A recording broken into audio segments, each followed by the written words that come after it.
Good morning, everyone. It's me, Miss Kana.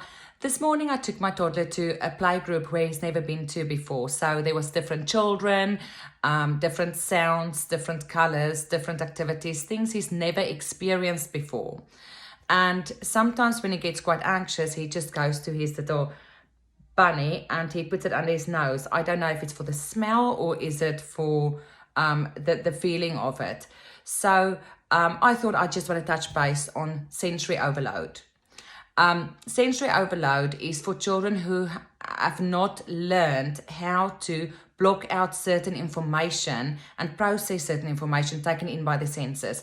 Now, it could be children on the autistic spectrum, but it could be any child going through their developmental phases. So sometimes when you take your child to a grocery store, you just think, why is my child not coping? Why do they shout? Why are they so noisy? But this could be because your child is not sure how to block out the sounds and everything that he's taking in. He doesn't know what to filter out and what to process. So a child with sensory needs could possibly hear every single checkout till opening and closing, people having conversations with each other, the lights flickering, the fan making a noise, the butcher in the back.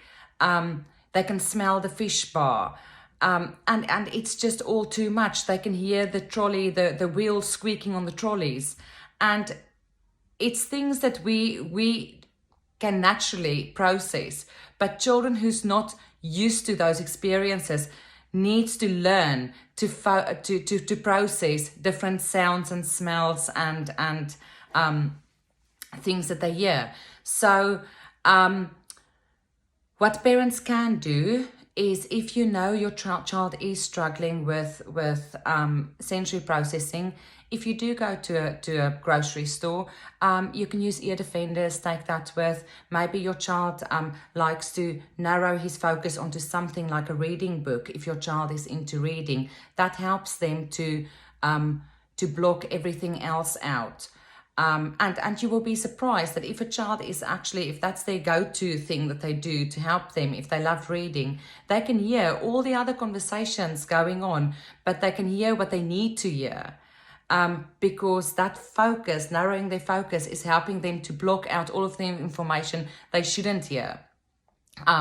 So parents can, you can use an iPad if that helps your child, or maybe if your child's on a level where you can just give them specific instructions and say, in this aisle, I want you to look for the butter.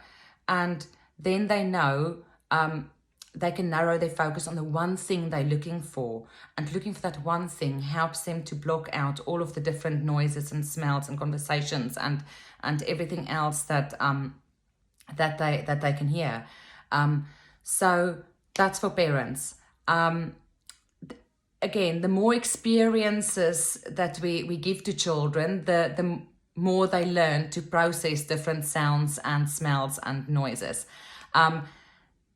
Teachers in class, things that really puts children off that we don't realize and what distracts a child who has sensory needs is walking around eating a pack of crisps or opening a can of Coke, or think about what you've eaten for lunch and not talking too closely to a child, or sitting too closely to a child after you had a cup of coffee, or maybe a tuna sandwich or boiled eggs.